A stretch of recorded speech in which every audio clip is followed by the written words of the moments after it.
room there. You may have seen me at the booth today, off and on. So we're just real happy to be back with the Ohio Society of CPAs. It's a great group, and they've been calling us back for it's been about 8 years now. So right after this, I'll be doing a talk on the state of the economy in room 111 right across the way. So it's maybe not too bad to get out a little bit early today. Eat it all the way over there. But thank you for coming, because today what we're going to talk about, $41 billion up for grabs. That's what we have facing us, which is really a sea change of where assets and families have been. We'll talk a little bit about this because statistics tell us when assets are passed on from generation to generation, that 70% of the time they're gone by the first generation that they pass on. 90% of the time they're gone by the second generation. And when you've worked all your life to bring up assets and what they mean to you and passing that on, sometimes that's a little strange. And now we're going to have a lot of people with a lot more assets. And so it's going to be important that we look at this. We'll also look at what we call creating a 100-year portfolio, which is a project that we've taken on through our registered investment advisory.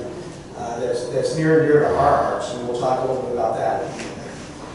To start out, we'll give you a little bit of background. We'll talk about 3 different families just to set the stage. The Vanderbilts, a familiar name, the Woolworths, and the Hartfords. And we'll talk about what happened to their family, very brief family history, so we can see what we're talking about here. The Vanderbilts. This gentleman is Cornelius Commodore Vanderbilt. He was the start of the Vanderbilt Empire. Who became, am I too loud? Yeah, just some reverb back here. Reverb? Yeah. How about now? Oh, I thought I turned it off. How about now? Can everybody hear me here? Do you want it back on or not? That's good. Good? Okay. So Cornelius Commodore Vanderbilt started out from a poor background, and he actually dropped out of school. He was working the ferries in New York, from New York to New Jersey. And he liked what he saw, and he saw opportunity there. And so he borrowed $100, bought himself a boat, and started a ferry business back and forth between New York and New Jersey. And expanded that, bought more boats, got into railroads, built an empire as he went through. As a matter of fact, he competed with Robert Fulton, a very familiar name, and was sued over operating a ferry because Fulton had the rights to ferries in New York, and he went clear to the Supreme Court and started some of the interstate commerce issues that we have even today. So he built his empire actually up to about $100 million. And he said any fool can make a fortune. It just takes a man of brains to hold on to it. And his real estate is very widely known. There was a lot of real estate in New York. This is Rhode Island, the Breakers. I don't know if anybody's been there. He didn't actually build that. It was built by his grandchildren. Remember the generational thing, what happens to money. And he had several sons, or a few sons, I should say, but he decided that in order to keep this fortune intact, he would give the vast majority of it to his oldest son. He gave his other sons, a little bit of change, but nothing near what the empire went to William Henry Vanderbilt. Well, he didn't do too bad with it. He didn't live too much longer than his father, about a decade. But he grew that $100 million into about $200 million. He doubled the money. Made good investments, ran the railroads and such, and so didn't do too bad. Now, he had a different philosophy. He thought, okay, he had, I think it was three sons, and he passed the fortune on down to them and split it up. And you saw 2 of the houses that were built by those 2 sons. And the third house you may have visited as well in Asheville, North Carolina. The Biltmore was built by George Washington Vanderbilt. And as we look today, the Vanderbilts gave that land around there to the state and operated this out of the trust now because they had gone through high society, they had entertained it. It took a lot to build this, a lot to keep this house up, and they virtually ran down the money in there. So we had the same thing. Oh, I'm sorry. Our 401k specialist, who's usually here at the CPA shows, Peggy, was married at the Biltmore, so I always put this up here to just kind of embarrass them. So it is, you do have public access to that building. This was one of the other brothers. It's William K. Vanderbilt. And he said, inherited wealth is a real handicap to happiness. It is as certain a death to ambition as cocaine is to morality. It has left me with nothing to hope for and nothing definite to seek or to strive for. Wouldn't you like to have the Vanderbilt fortune, and that's what it would make you feel like? You know, so that's interesting, because we go one more generation, we find Reginald Vanderbilt. He was pretty much a ladies' man and a man about town. You can kind of tell that by that derby on top of his head. He's a dapper-looking gentleman. But he did squander an awful lot of the fortune.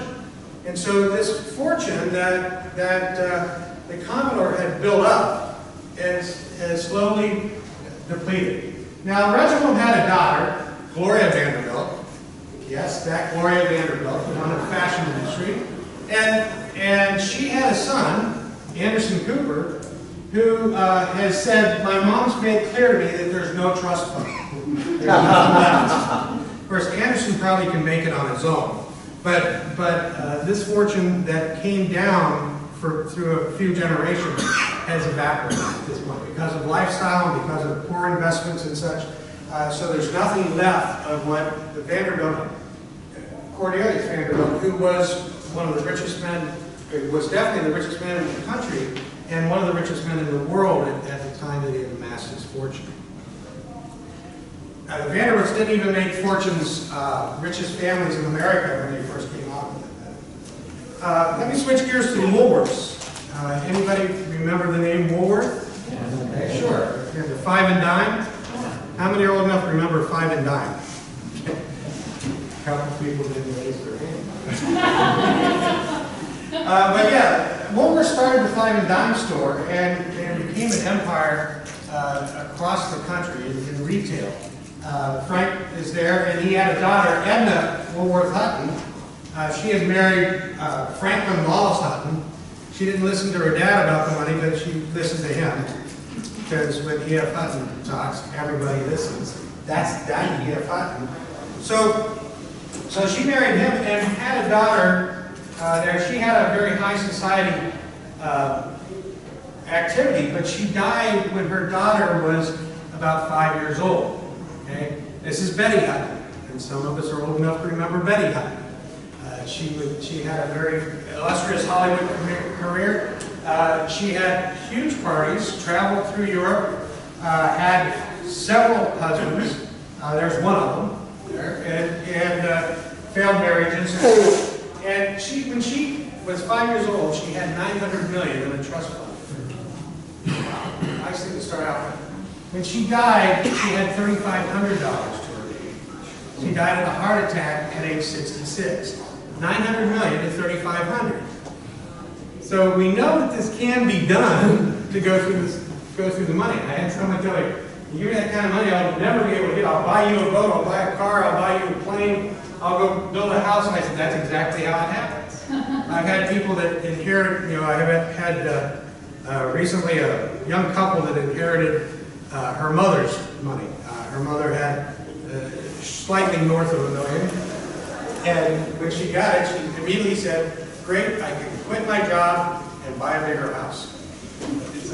That's a mindset that can destroy capital. So let's look at one more family, and then we'll get on to the subject. The Hartfords. It's not the Hartford Insurance Company, but this you can kind of think about as the Walmart of their day. The Hartfords, George Huntington Hartford, they started the Great Atlantic Pacific and Tea Company. Don't know if many. Yes, exactly. A&P. So what it was is they did sell tea. They delivered their goods to homes and such. And he had a very good idea that what if we beat on our vendors to have them lower their prices? We give a no-frills store. We're not going to build up the store a lot. Just walk in, you can buy your stuff. And we'll cut prices and we'll get a lot of people to buy. That sounds much like what Walmart does. And they did. They put stores all over the country. They were the largest retailer in the world, and even as late as between 40s and 50s, I think they were number 2 behind GM. You know, so A&P, and now you don't see them out there, but this is Huntington Hartford. He was a dapper young man himself. He decided groceries were not exciting enough for him and sold off his piece of the groceries. Made some not so good investments, lived a high lifestyle, and went through his money. He did buy property. He bought some down in the islands of the Caribbean. That's where he actually ended up. But he ended up broke there with his cat. That's how he died. That's a later picture of him, and he went through all of his assets as well. So this can happen. And it has happened. I mean, the stories can go on and on different families at all levels. But we do know that those statistics are right. 70% has gone by the first generation, 90% has gone by the second generation. Now, what I was saying about a sea change, it starts right here. The retirement has changed. When the generation before the boomers retired, what did they get? What's that? They got a defined benefit. So they had pension and a gold watch. And that's what they got. You know, thank you for working. Here's your gold watch. And here's a pension. We'll pay for this for the rest of your life. And you know, when you're gone, then what goes on to the heirs? The gold watch and the house most likely was the biggest asset that passed on. And so that's what generations before would get. But what happened back in the early 80s? We have defined contribution plans. And now this burden has switched from companies to individuals to take control of your own retirement, to save enough for your own retirement. And we've seen that result. We've seen that there are some people that are very astute and said, yeah, as soon as that came out, I'm going to start depositing money into my 401k. I don't miss it out of my paycheck. And we call them accidental millionaires, because that's what's happened. They haven't even seen it. They haven't really paid attention to it. And now they've got a lot of assets that they're going to be able to get through their retirement. And they start doing that. They start taking a distribution for retirement. And these assets have to last throughout your life. So what happens is you build enough that you can take the revenue off the top. And whether you plan for it or not, then you have a legacy. And that legacy, many times, is much more than their house. So now we pass on the house and the gold watch and a big pile of assets. Okay, so this is a different thing that's happening, a very big sea change. Now, there are another group of people that did not take advantage of that 401k. No, I think I'll just spend my money, and I'm going to just let the company do what they want to do. Or, you know, they said they'll match 3%. So I'll put in 3% because that's what I'm supposed to put in. Well, not knowing that, gosh, they needed to put more away to retire. So this is bifurcated to people that are retiring now, and some can retire very comfortably, others not so comfortably, and some just on Social Security. So that makes a big difference. Now, what we're going to see as we go forward are those people that did pay attention, that had assets, and now have those assets to live on and to pass on. They are going to have to make decisions too. So this will bifurcate as well. You know, it'll say, these assets will last through generations, these ones won't. And so that's what we're going to kind of focus on today as we're looking at that. In the U.S. right now, these are households over $1 million net worth, not counting the residents. And we can see back in 2007, back in 2007 here we go. There are about 9.2 million households with over $1 million in net worth. The orange or yellow bar here is how many were over $5 million in net worth, about 1.1 million at that time. We can see that a lot of them were liquid assets because of what happened during the Great Recession. We can see that dropped down by about 30% to 6.7 million households, and has slowly climbed since then. This is 2014, showing over 10 million households over $1 million. Some of them don't even think about that. You have 1.3 million over $5 million in net worth, exclusive of primary residence. So these accidental millionaires, how did they get there on average? Well, on average, this is a study from Fidelity, they contributed about 14% of their pay on average. They had about 75% in an equity type investment, whether that's their company stock or whether it's stock mutual funds or inside those retirement plans. And they got about a 5% annual rate of return. Not a big return. They're not looking for 30. They're looking at the average annual return they're getting. And their average age is 59 now, a very low age for retirement when you think about it. And they, on average, have been 30 years on the job. Now, that's part of the problem that we have now because millennials are so mobile, going from job to job. I was talking to a realtor and I said, we're not finding new first home buyers very often because the millennials are renting because they're going from this job to this job over here and moving. And so they don't feel that they should invest in a home at this point. Now the problem comes is when they move and their 401k is $1,500 or $3,000. And they say, well, that's just a little bit, it'll help with my move. And they start over. $1,500, $3,000, I'll move you. So that's how we may have a problem coming up even bigger than what we're looking at. But those people who did take advantage of it, these accidental millionaires, did the right thing, and now they have assets. And when we look at what happens, you don't have to read the numbers in here, I'll just tell you what these graphs represent. This side is total assets for the consumer balance sheet. And right now that's at about $102 trillion across America, and about 25% of it's made up of their home. And then we look at their liabilities, about $14 trillion in here, and about 67% of that liability is made up of the mortgage, but you can see it pales in comparison to the other assets, especially when you look at these other assets, the pension funds over here. They're making the homes look smaller, especially the equity side. But what we've seen then is what's been going on with money recently is that they've been paying down debt so that now it only takes about 10% of disposable income to service the average debt. And so now we've got freed up assets, and these assets that are saving and investing are climbing. This is the Great Recession that you see here. At this point, there was $67 trillion in assets to about $89 trillion, $89.5 trillion in net worth for homes now. So now we're going to see what happens with that now we get into this distribution age. And 40% of those that surveyed with wealth over $5 million do not even consider themselves rich.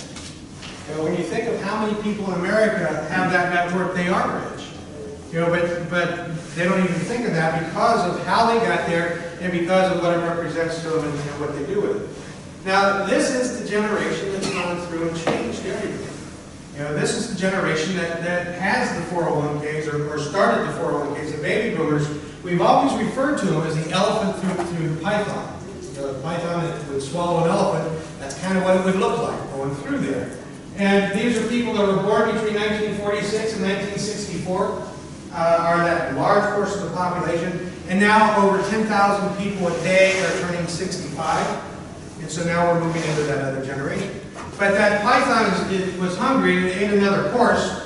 We now have kind of a camel through the python, if you will. The millennials. The millennials, aged about 19 to 37, there's more of them than there are of the boomers in here. So we have people ready to take assets when we kick off. So over the next 50 years, there's going to be about $41 trillion change hands. This is where that title came from. And when we look at that, what is predicted is approximately $15 trillion of that will go to charities. The boomers are fairly, you remember the 60s where you were loved up and all that community stuff. And they carried that on as they're retiring now, and those thought processes are coming back, and they are very generous. We're seeing that go out to charities. So about $15 trillion to charities. More than $25 trillion will be intergenerational. So, you know, everybody's going to be up for grabs here. You know, so when we look at that, how that gets passed on and who it gets passed on to can make a big difference. Well, what kind of things can erode that wealth? Well, it could be spending, obviously, bad investments, Failure to prepare heirs is a big one. Death, dilution, because generations, I told 2 people, and they told 2 people, and they told 2 people. Divorce, taxes, we could very easily end up as Huntington did. And I'd like to watch him, so I'll take him off the screen. But one of the things that we're going to pay a little attention to is this failure to prepare heirs, because this is where people make a big mistake in here. People with wealth often create what we call family offices, and they do that, and the family is actually involved in this side of it. The family has wealth, and it's treated as family wealth. So the first thing we'll look at here about heirs is death and dilution, the family tree. We got to know who our players are, who we're working with. A lot of us have clients that you may know their net worth, you may know their taxes, you may know a lot about them financially, but do you really know the clients? Do you know their family? And some of us do, and I commend you if you do that. But when you look at that, it's a great place to begin this process, knowing the family. It provides insight to any influences like ethnicity or relationships that on paper you can't see that. We're going to try to memorialize that a little bit. A visual representation of the relationships. Who married who? Who's related? Who's got kids? What do they look like? You often learn about core and satellite numbers. What do we mean by core and satellite numbers? There are people who are the glue of families. Everybody knows them. Everybody has them in your family. They're the person that says, oh, come on, let's go over to mom and dad's and we're going to have a picnic or whatever. Or they're the ones that say, this family member over here has this issue going on. Can we do anything to help it or whatever? The core family members. Then you have satellite family members too. The ones that are never communicating. And you don't know much about them except for maybe at Christmas. You might hear from them or something. So what happens, you can look this up on the internet. It's kind of an interesting item, is genograms. And what they do is we can take that family tree and we can create what those relationships look like with each individual. And you can create your own symbols, or there's a lot of symbols that are online that you can pick up when you're doing it. And in your file, then you can say, someone's indifferent or apathetic, we might put a dotted line in here. Someone's controlling, we'll put an arrow with an X box in here. The manipulative, we'll take the box out. Someone that's in love, we'll put little rings around them. Best friends, little railroad track tree. So if you can make those signs in there, your family tree would start looking like this. And now when someone walks into your office, you know what's behind it. If you're working with a whole family, you know how this family works. And if someone comes in with a question, you can kind of get an idea, that gee, these two are best friends. It may be based on that. Or there's distrust between here, so they're checking up on the other person. Or this one's a big fan of the other one. Or there's a lot of things that you can put in. Someone hates somebody. So that's going to make a difference on how their finances work together. And if you can draw that out, if you want some practice, try doing it with your own family tree. You might have a sibling that you're closer to, a sibling you're more distant to. And if you do that, then you start understanding what the thought process is behind the financial questions. So when U.S. Trust did a survey of 457 households, all of them with $3 million or more in here. These are some of the concerns that parents had. Almost half of them said that their children would not reach a level of financial maturity to handle the family money until they inherit until they're 35 years old. That's a little late in life, when you're thinking about that, about financial maturity. Over 2/3 of the parents had not disclosed details of family wealth, largely because of concerns about how it might affect their children's lives, or that their children would squander the family money. I had somebody say, my son came up to me and he said, Dad, how much money do we have? He said, I looked at him and laughed and said, well, I know how much money I have. He's trying to instill a little bit of the son had to work. So only 34% 34% agreed strongly that their children would be able to handle their inheritance. So, gosh, I'm going to give you money, and I don't think you're going to be able to handle the inheritance. But I'm just going to give it to you anyway. Go do whatever you do. And that money may be gone. Now, are you helping that person? A lot of people inherit money at the peak of their earning years. Remember that little one I was talking about in the beginning? I'm going to quit my job and buy a big house. At the peak of their earning years. And how much damage can that do to somebody? Only 36% of parents strongly agreed that their children would be able to work together to make decisions to manage their family wealth after they're gone. We had a case one time where we had inherited a client, and her parents had died, and her parents had a trust. And her parents named her and her 5 sisters as co-trustees for this trust. Talk about an interesting conference room. We had all of them around the table, and it was a long meeting. So you think about what happens, and if they're not ready for that, and you make the wrong decisions on appointing trustees, you have a problem. So when we look at trust can be revocable or irrevocable, and protection for death, divorce, spendthrift, we usually say it's, creditors, in-laws, and outlaws.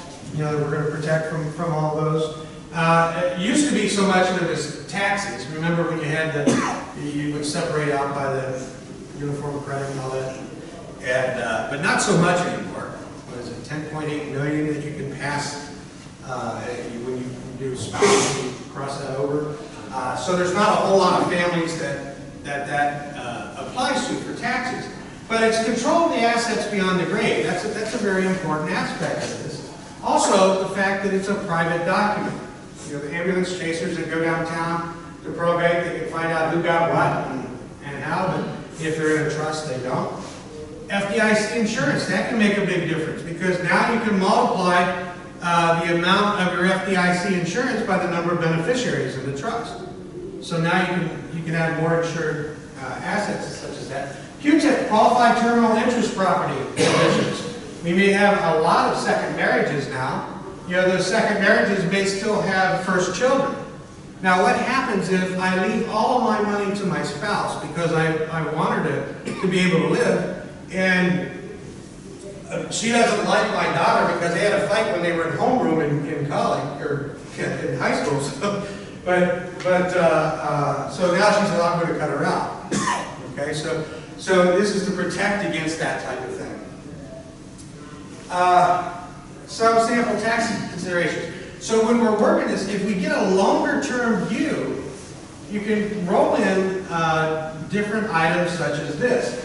John and Mary had significant wealth in their IRA rolled over from a 401k and a retirement account. And every year they were making RMD distributions, so not to pay a large tax bill, because they really didn't need the income. Have we all seen clients like this? Okay, so I don't need the income. They're making me take this out and pay taxes on it. Why am I doing that? We looked down the road and saw that RMDs, when you look at growth of assets, if you're taking the minimum RMD out, you can end up with an RMD as large as what your asset base is here. But because of good tax management, the client was just a 25% marginal tax rate just inside of that. This is an actual case.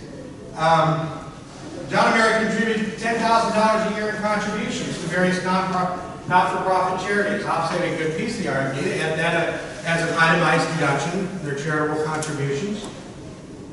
And the heirs that they have were in the 35% bracket in their peak earning years. You know, if we die, we're going to pass on an IRA that's going to be taxable. Even if they're taking RMDs out, it's coming out of a high tax bracket.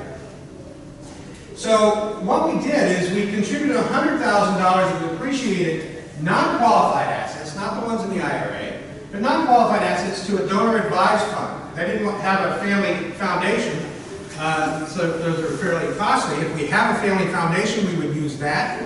But a donor-advised fund permit them to, and they titled it the Smith Family Charitable Endowment Fund. And so now they escaped cap gains on the assets that they put in and got a full charitable deduction for it. And using, yeah. Wouldn't this be subject to the fees limitation? Yes, it is. So you're going to get a full deduction if you've got the right income to offset. So you do have the same side. You get a full deduction on that, and part of the way that we get some excess income on here is simultaneously they converted $150,000 of their IRA to a Roth IRA.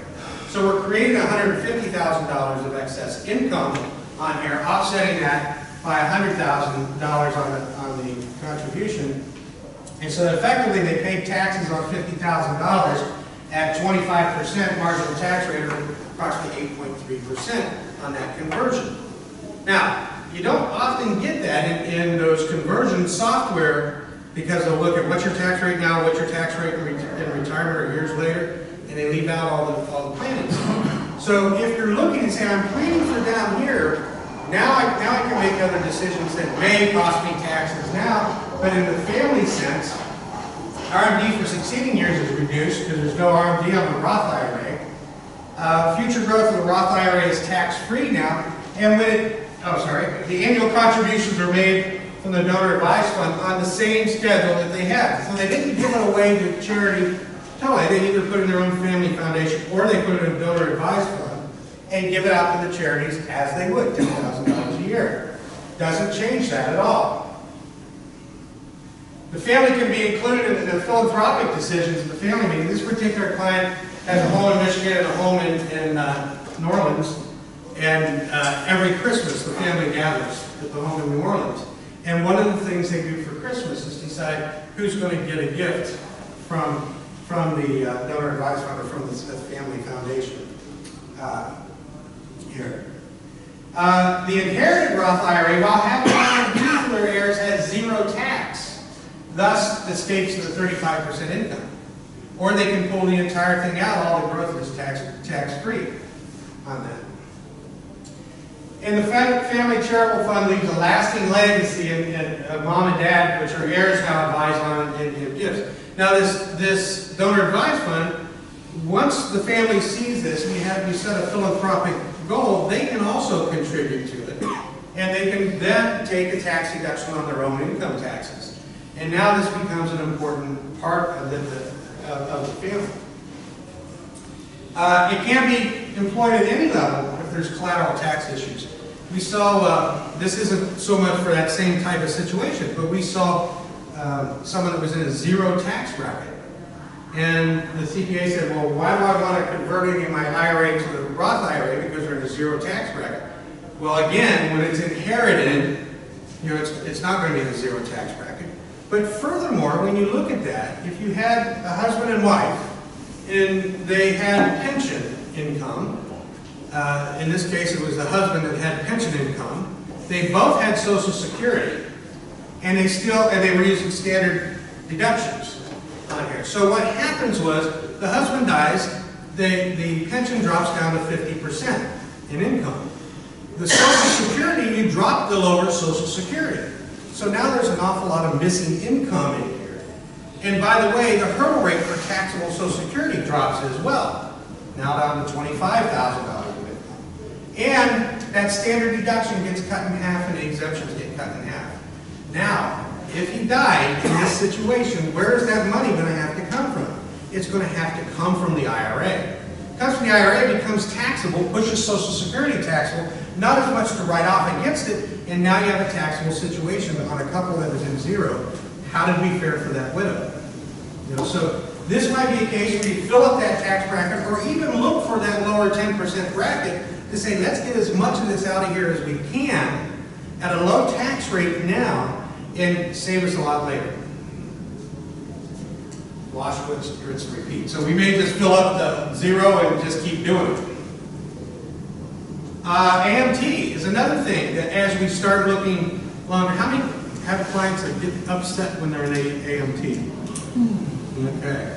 How would you like to call them on the phone and say, guess what, we're going to have AMT this year, isn't this great?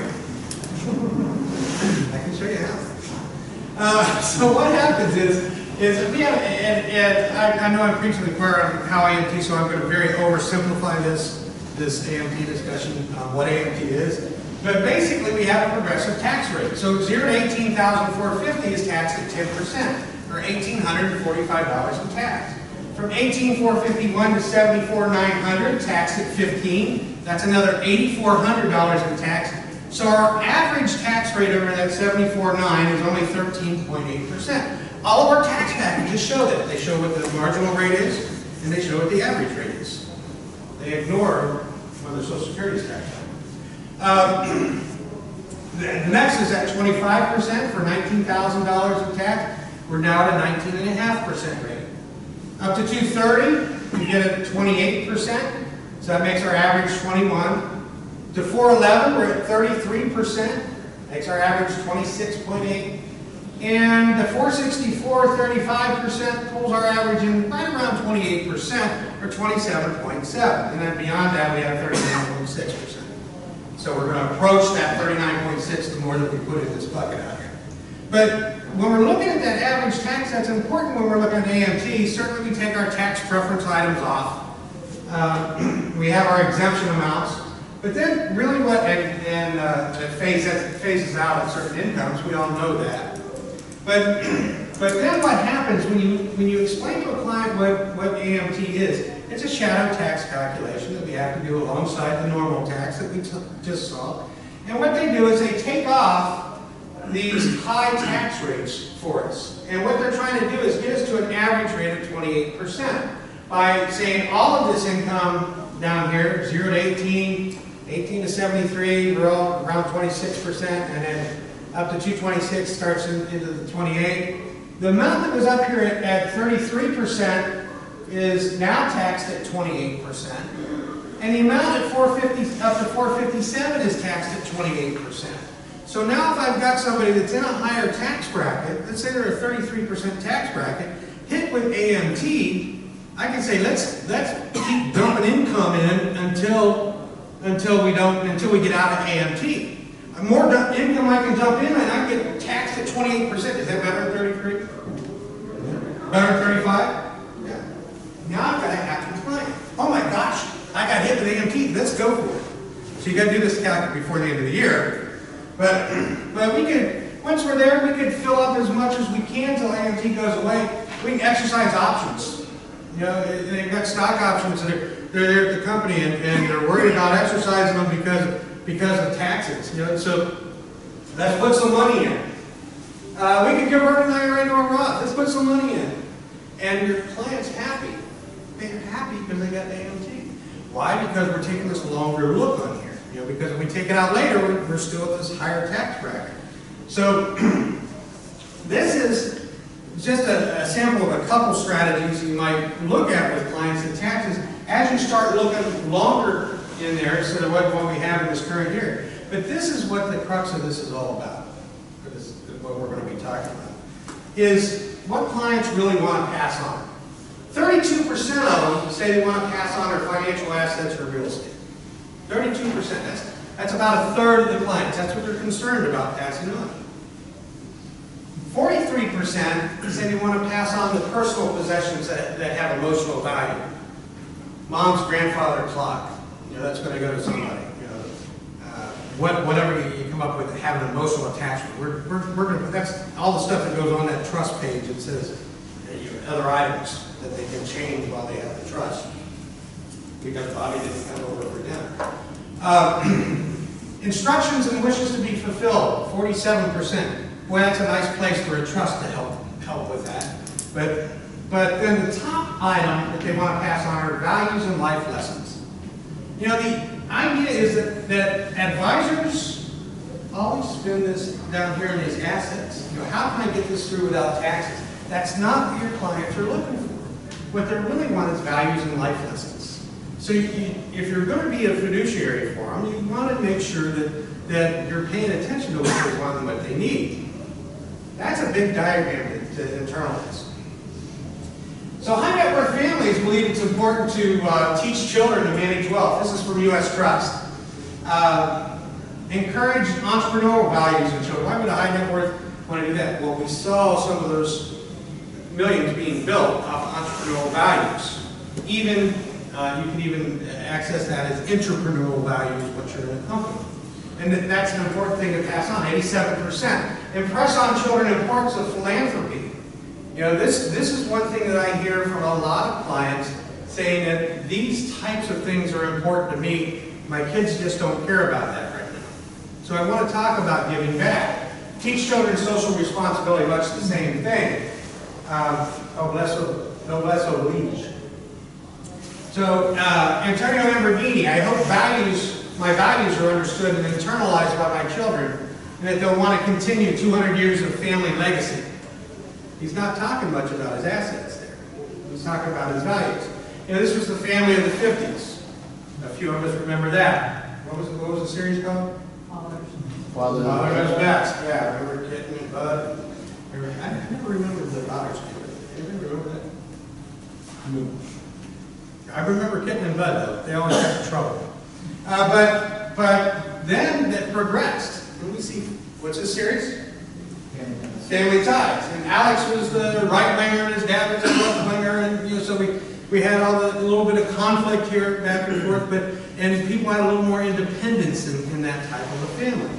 You know, and now when we're looking at it, people between 18 and 29, 44% of them have a step-sibling. That's the importance of those trusts they did. 41% babies born to single mothers. 15% of marriages were between races in 2010. That stat is higher now.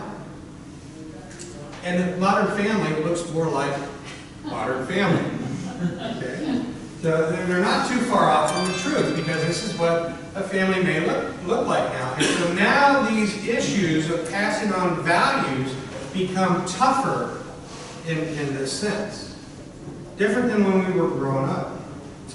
Back in 1910, you had multi-generational households.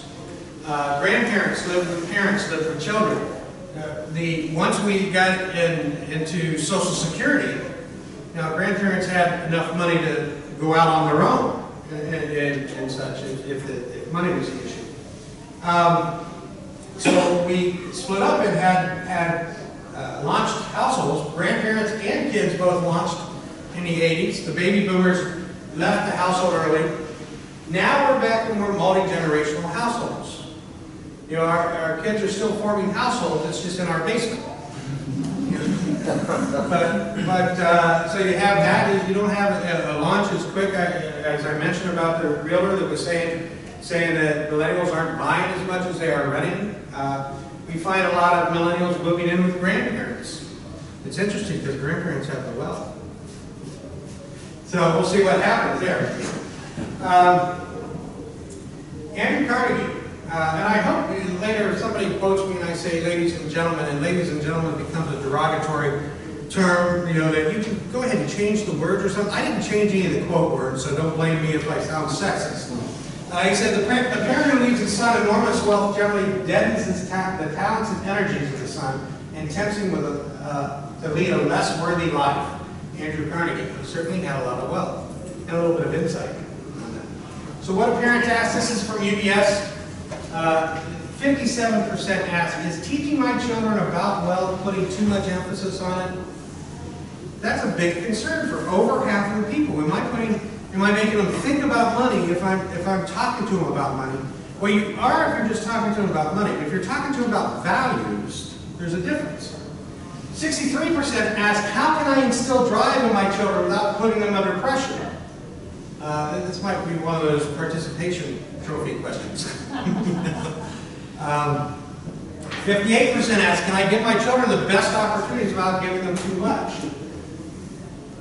65% ask, will my children understand the value of money? 57, what if my children lack motivation? We've seen some issues of that as we've been going through. And this is kind of an over 40, under 40. When we're seeing this, understand that if I say 76% of people over 40 trust and have confidence in their wealth manager, that does mean 24% don't. You know, and so if you're saying, well, that's not right because I don't, you know, then you're in that 24%. But 76% do. Under 40, 64% do not have trust and confidence in their wealth manager. Over 40, 9% have multiple relationships with 5 or plus more firms. Under 40, 49% have multiple relationships. So they've got their money all over the place, and it's kind of tough to get a consistent look when they're all over the place, because someone might be giving them different advice. Asset managed by managers, 66% of those over 40, 58% of those under 40 that are managed by managers. So we have a differential in thought process, but how young is too young to start talking about money and about values and finances? Well, how young is too young to talk about fashion? Or how young is too young to talk about sports? I don't even know what a midfielder does and when they're offsides in a soccer game. But if we're teaching them, then we know they can understand other complex issues. Now, we start out small. But this is not our idea, but we adopted it. It's a great idea that you can find some more details if you Google Spend, Save, Share on the internet. But the idea behind it is that children get money, whether it's I get money for a first communion, I get money for a birthday, I get money for this. I'm just going to give them money for some reason or another. And when they get that, they should be trained that, okay, at an early age, gosh, you've got 3 jars, you put some in the spend, you can do whatever you want with right now, so that jar typically is empty. You put some in the save, and in the save jar, we're not saying save for college. We're not going to put them through that. If they're very young, how long is a long time to save money? A day. Yeah. SpongeBob SquarePants is over. Let's go spend it. But you make that a short period, a day, a week, lengthen it out as they get older. But the idea with the save jar, see the little cash in there. The save jar, when they put money in there, the parents are going to put a little extra in there as well. The idea that saving money is going to multiply. Okay, so later they can spend that. And the share, we don't make them go to a charity and give it to a charity, although that's a very good thing if they want to do that. But it's anything that they want to share that they're not using there, that they're sharing and have a reason for. Bobby down the street never has enough money to buy ice cream. I'm always playing and you give me money for ice cream. So I want to share some of my money with Bobby. Give him some ice cream. That's a good reason. He's not a charity, but you can progress this to talk about philanthropy.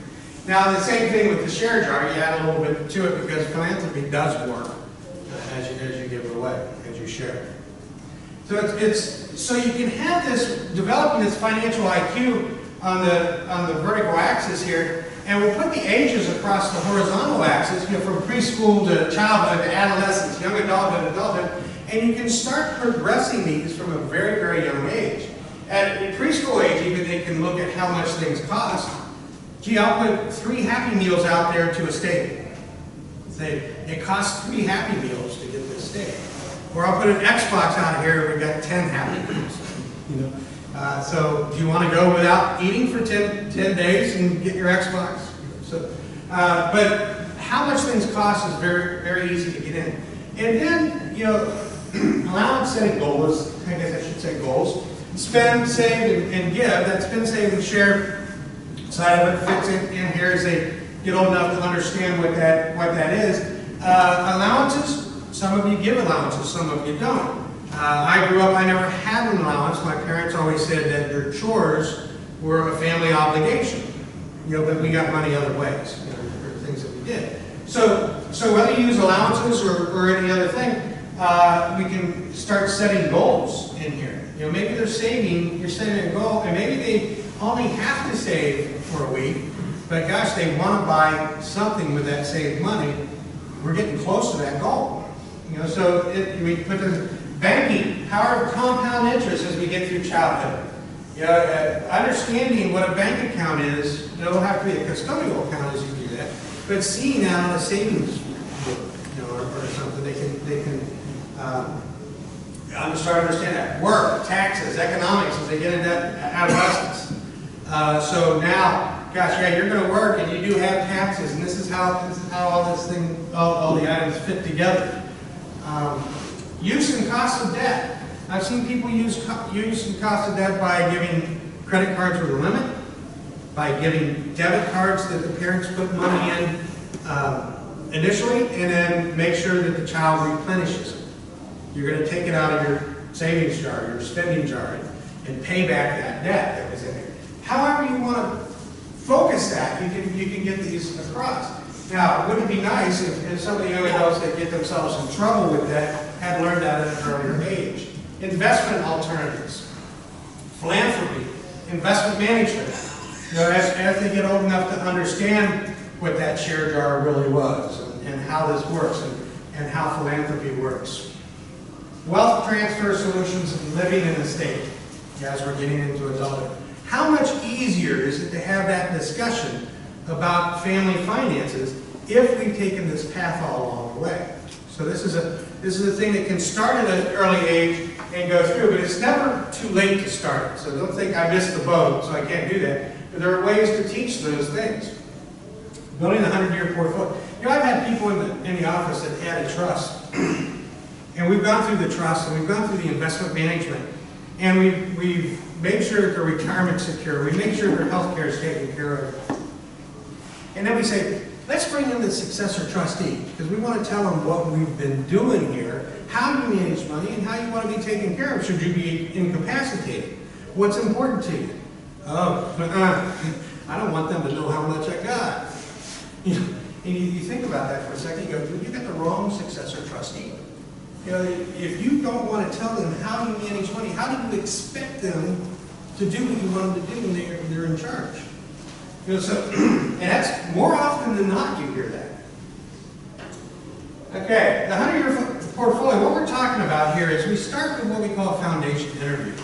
And that can be done at any age where you're starting this, but oftentimes what we're seeing, this is in its infancy, as I was saying, as a project, but oftentimes what you'll see is the older generation is more willing to do these foundation interviews. It'll be very short interviews, 15 minutes at a crack or something, but they're recorded.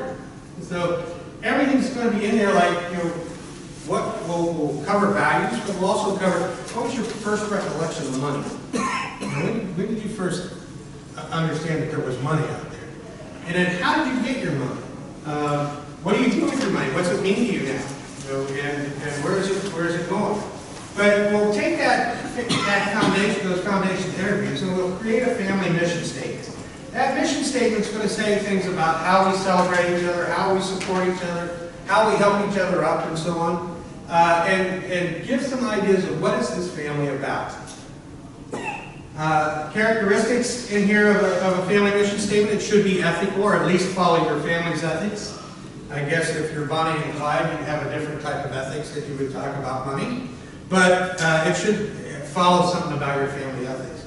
It should be achievable. Maybe not right away where it's too easy to achieve and it becomes meaningless, but it might be something that your family wants to add as a mission. Motivational, it should be something they'd be able to read and find some motivation in and believe in. You know, and if it's perfect, they can spout something back or repeat it to themselves in a time when they have a decision to make.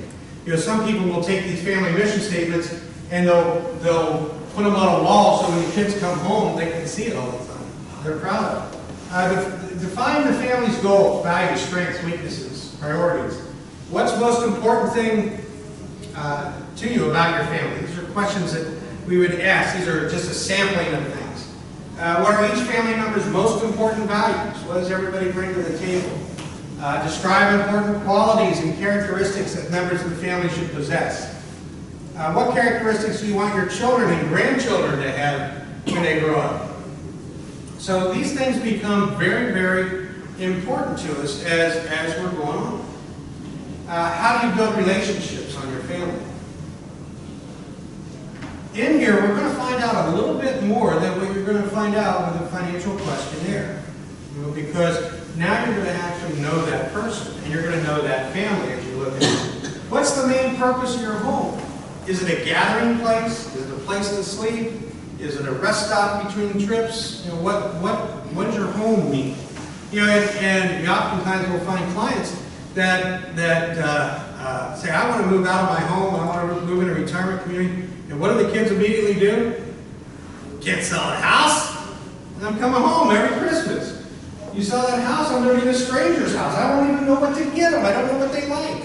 You know, so we want to know what the purpose of the home is and how they define home. my wedding vows. I say I'm going to find my home in my wife, and she's going to find her home in me. And so to us, when we look at home, then we describe what a house is. So that kind of thing. How can you support each other? Others outside the family or society. How do those things play into this? Name 3 things that you'd like to do better as a family. We all have that. We know that we kind of, it'd be better if we could do this. That's part of the goal. What would people say about your collective family today if they're outside and they look at your family? And what would you like them to say in 30 years or 100 years? You're not going to be here, but what would you like them to say in that legacy? And can we aim the family and the values that way? And finances are going to become a big part of this. What is the legacy your family would like to leave? So again, we come up with some type of family mission statement. They can be all over the map. This particular one says to increase the quality of life of each generation more than the previous generation by building upon the rich spiritual heritage, by living a healthy lifestyle, by pursuing higher education, by enjoying regular family reunions, by personal financial investments, by starting, acquiring, and maintaining real estate and other business ventures to generate profits and financial independence for the family. Now, that's a pretty good family mission statement to start out with. And if I came home and I'm one of the kids, and I'm seeing here saying, yeah, we want to start, acquire, maintain real estate and other business ventures to generate profits, you think I'd be more apt to come home and say, hey, I got this great idea. And so we can start generating things that will generate. We're going to look at ownership at some point here and how these assets are put together. Whether there's loans, whether there's startups, what happens to the profits if we have a startup. We've had people that say it'd be nice to send the grandkids to college. What's a good vehicle to send grandkids to college? 529 plans. Yeah, that's a nice thing. We could set up a 529, they go to college, and then it's all over, right? We've seen people set up trusts that say, okay, this is the college fund, and if you meet A, B, C, you can get money out of here and you can use a 529 inside the trust. As a matter of fact, you can get over the donation limits if you've isolated the money in the trust already. It's already been the gift, so then you just create the 529 inside of it. So now it's still going to come out tax-free. Now the important aspect of this is this particular child that did ABC can now go to school because the family gave them money. When they get out of school, they're going to be making more money. What do you think is expected of that child? I'm going to pay back the family in that education fund so future family members can go on to school, because in here it says that pursuing higher education is one of our family values. Isn't that a nice concept? Now we've got a 529 that keeps them going. There's a lot of books on it. This is a Franklin Covey book. So you can find all kinds of literature on how to put together a family mission statement, or you can come to us. This is not a good one. Insanity doesn't run in my family, rather it strolls through, taking its time, getting to know everyone personally. So that's not a good one. But we can help you make a better one. But when we said that assets can go by a lot of different ways, we start looking at protecting assets against bad investment choices by creating an investment policy statement for our family assets and eliminating advice silos. Both of those could be very detrimental to us if we don't have an investment policy statement. It helps family understand their own needs, objectives. What are we trying to do with this money that we can think of as generational money? Set standards for evaluating investment ideas and performance. What kind of investments are we going to use? How are we going to test the performance? Reduces the possibility of inappropriate behavior. Because, gosh, I'm going to have a knee-jerk reaction to the fact that the Federal Reserve is going to raise interest rates today and the market's going to tank because of it, and so I'm going to take a knee-jerk, but we look at the investment policy statement and say, no, we want to stay within these guidelines. Okay. So these silos that we're talking about, eliminating silos, this is another thing that's very, very dear to our hearts. We've often picked up a client and they brought us a ton of paper and they say, I've got an attorney that's telling me this. I've got a CPA that's telling me this. I've got an insurance guy that's telling me this. and I've got a stockbroker that's telling me this. And they're all different. I'm so confused. Who's right? And we'll look at each and every one of them. And we'll go, you know what? They're all right. Every single one of them, it's exactly right. But nobody's talking to each other. And if they talk to each other, they can bring a higher level of advice. And so getting the family's advice, which is the CPA, the wealth manager, the attorney, to talk to each other is actually very, very important. And there's an exchange in billable hours for a higher level of advice. And families that understand that and want to pass values and get the best level of advice may not be as worried about what your billable hours are on there if it's productive. But so what happens is the family has a representative. The CPA, the attorney, the CPA and the wealth manager and the attorney all discuss what's going on with the family at certain times, not every day, but at certain times. And then they can bring the advice, and it's a single piece of advice to the family. We've agreed that this is the best way to go forward with your assets, or with your estate planning, or with whatever we're working on, the business venture. And so then that single advice goes to the client, so it comes up with a higher level of advice. This interaction is very, very important.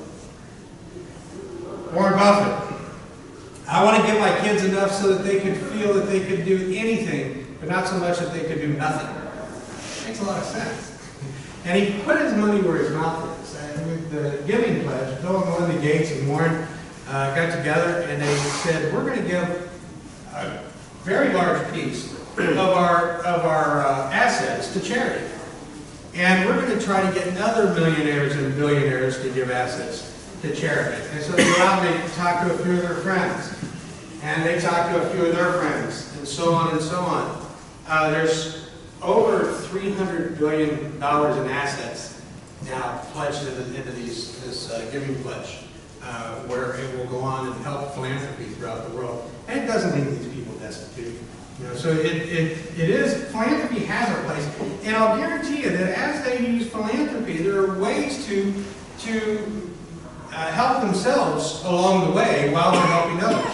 This is from Giving USA. If you don't subscribe to this is a pretty good subscription when you want to look at philanthropy. Who's giving, who's getting, what the changes have been. They put out a report every year.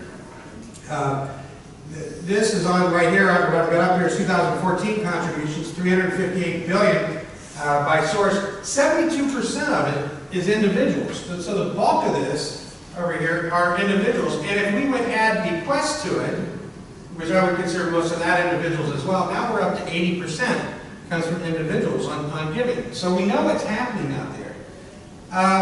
By where they're going, certainly we have a third of it goes to religion, 15% to education, 12% to human services, 12% to other foundations.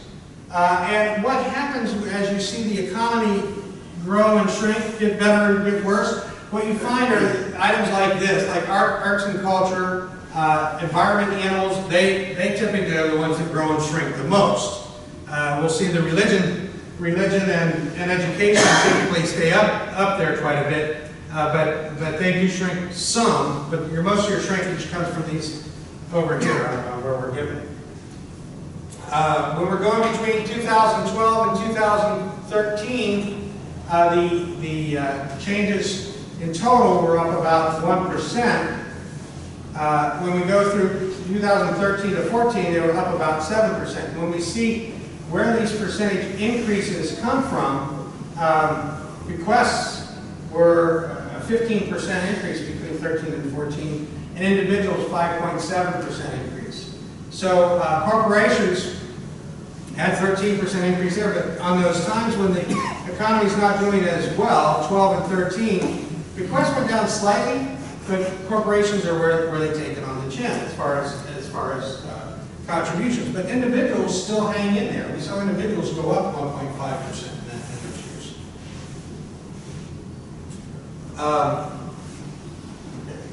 So some philanthropic alternatives that we have in here.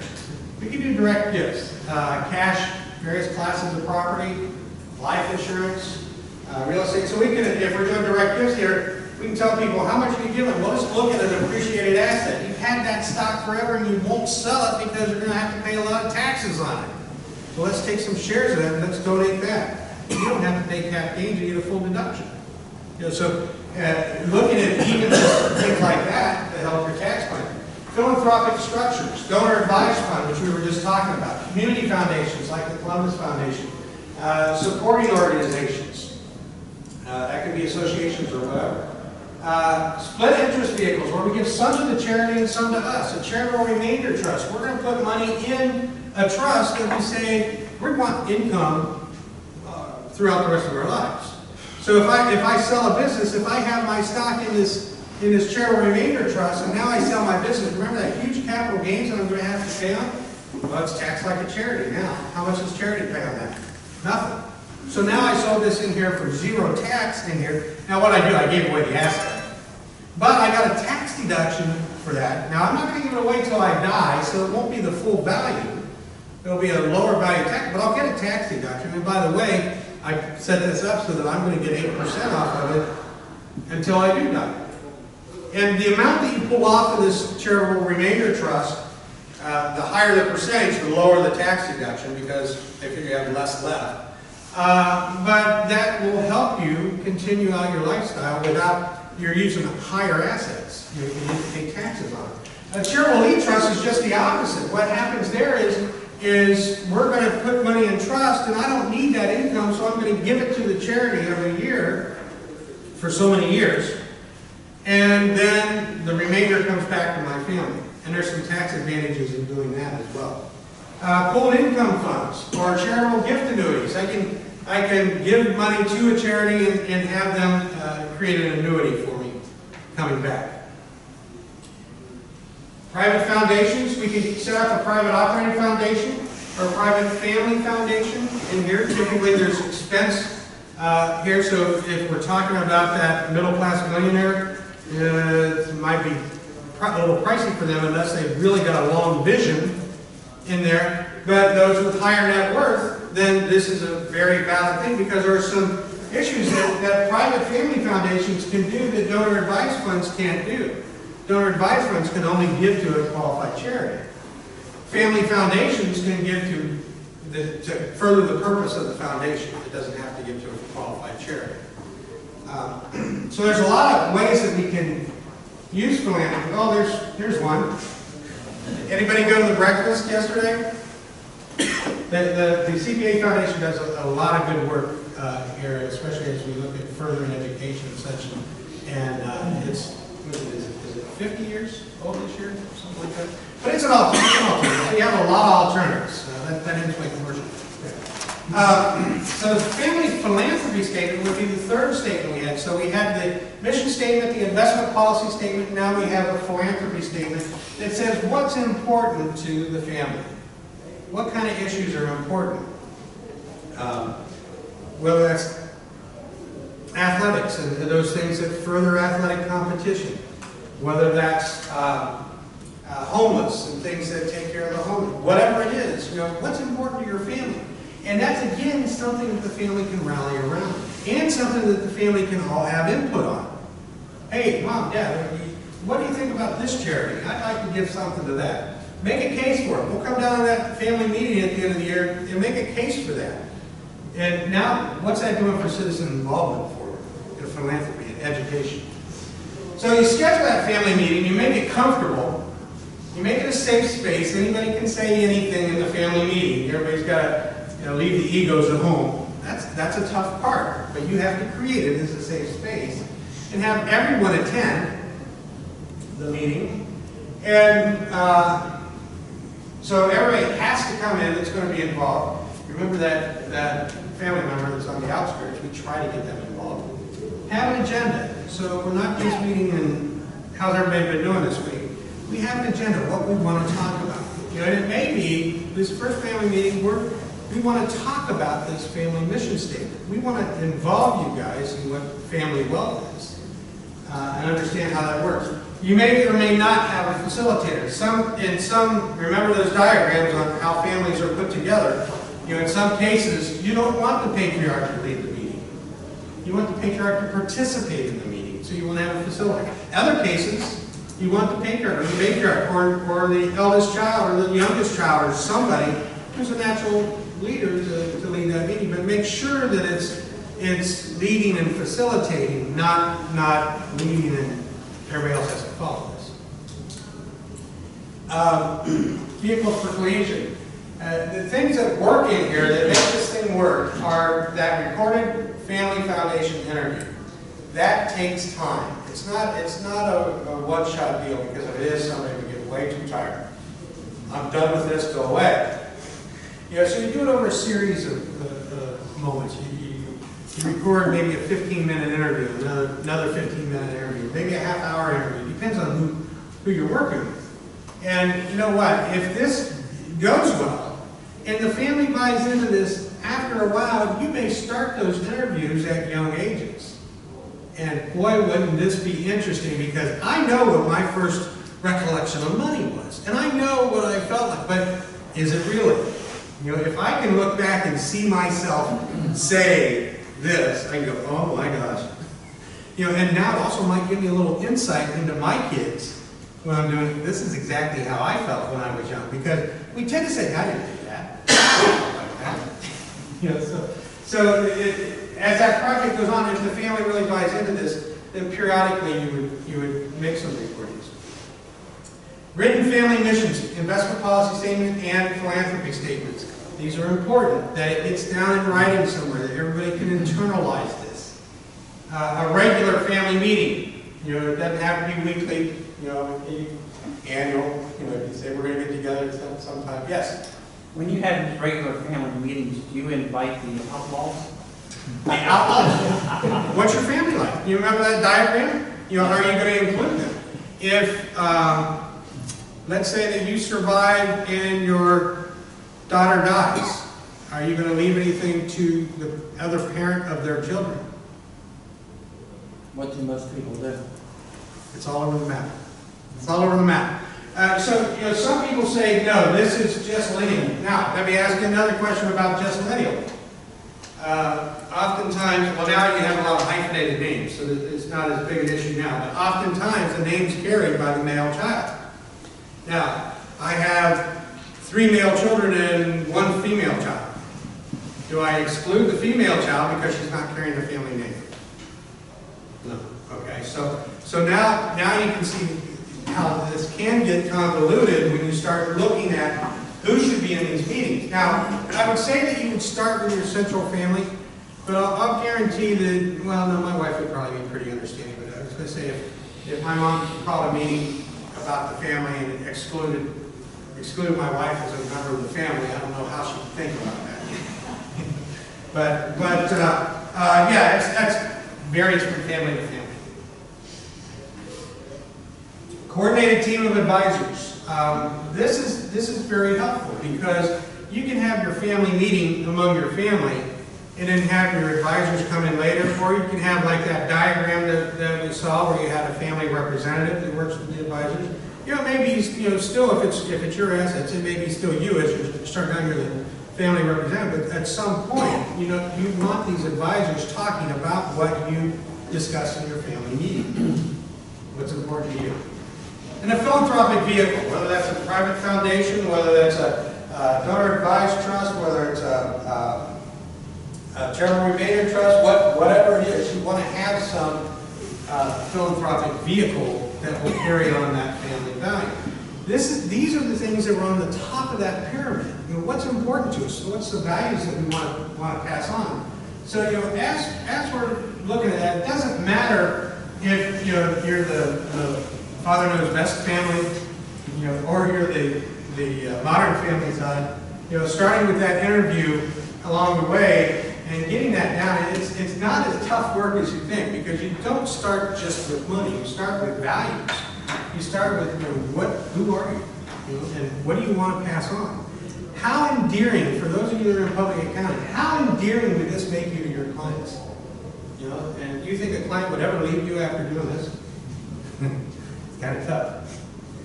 I guarantee you no one else is doing it for them. So also, if you need help, give us a call. We're available. We're up in Columbus. We've got the contact information there. We have an 800 number. we can come down and visit you, help you out with this, and work with some of your families and such, and we'd be happy to, we even have some tools that you can use for gathering and such. So, I did leave a little bit of time here at the end so that I could field any questions, or if anybody wants to throw out any horror stories or success stories. Yes? This is a question, we did pie chart showing individual giving requests, so forth. Do you have any idea about how that ranges from country to country throughout the world? The data that I put up here is all U.S. I imagine that Giving Magazine will have that. They have different levels of subscription. At this point, I just get the U.S. data. Anything else? Yes. You know, I've helped clients with family meetings before, and I remember the first one about 15 years ago. The mother said, I have enough money to last me the rest of my life. I can now give, and she was 82. So she decided that she was going to give $10,000 to each kid, and each kid's spouse, and each kid's grandkids.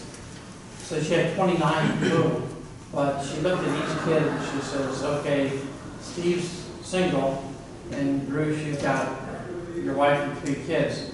When I die, I want you to equalize this, and Jared's going to take care of it. And she looked at each kid, shook her finger at him, and said, if you don't agree, tell me right now, and you're only going to get $10,000. Well, they all said yes, yes, yes, yes. And she dies, and they all came together, and they said, remember what Mom said? Yep. See? And I had this great big spreadsheet. It was amazing. And that's great. Again, what was the important part of that was the communication ahead of time. Yeah. That's important. Happen to know that you work with family office. Give me an idea of some of the challenges at that end of the scale that, if these people are successful, what they work into. Like I work for a family office. It's close to $1 billion in assets, and they do every one of these things he's talking about. We have quarterly meetings with our advisors. We have quarterly meetings with family. We have weekly meetings with an investment committee that is members of the family. We have governance structure, who's in the investment committee, who's in the advisory committee, etc. How are they removed? How are they added? Can it be a spouse that's not coming in line? Can it be an adopted child? All of these become issues. And I can speak to the family I work for. He has all of these.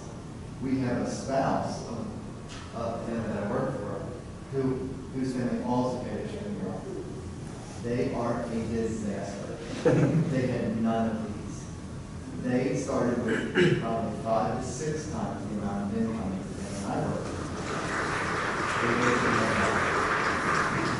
They did not use the problem. I've seen families that work well together and families that don't. The family I work for, it is third generation. Is it controlled now? And we manage also the 5th generation. We are managing assets for people who are in the law, as far as trust. And all of these things apply. Asset allocation is very important.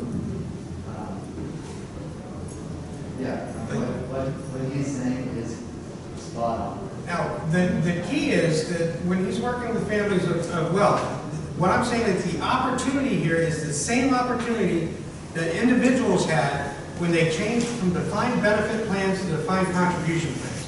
Some people took advantage of it, and they're well off. Other people did not take advantage of it, and their wealth has evaporated. This is the same issue with that going from the gold watch to the defined contribution plan, much larger than their house, that people have that same decision right now. So if you take that back to your clients, thank you for coming. I am giving another talk over at 111 on the economy, if anybody's interested in that. Roll over there. But if you have any other questions, certainly take our contact information down.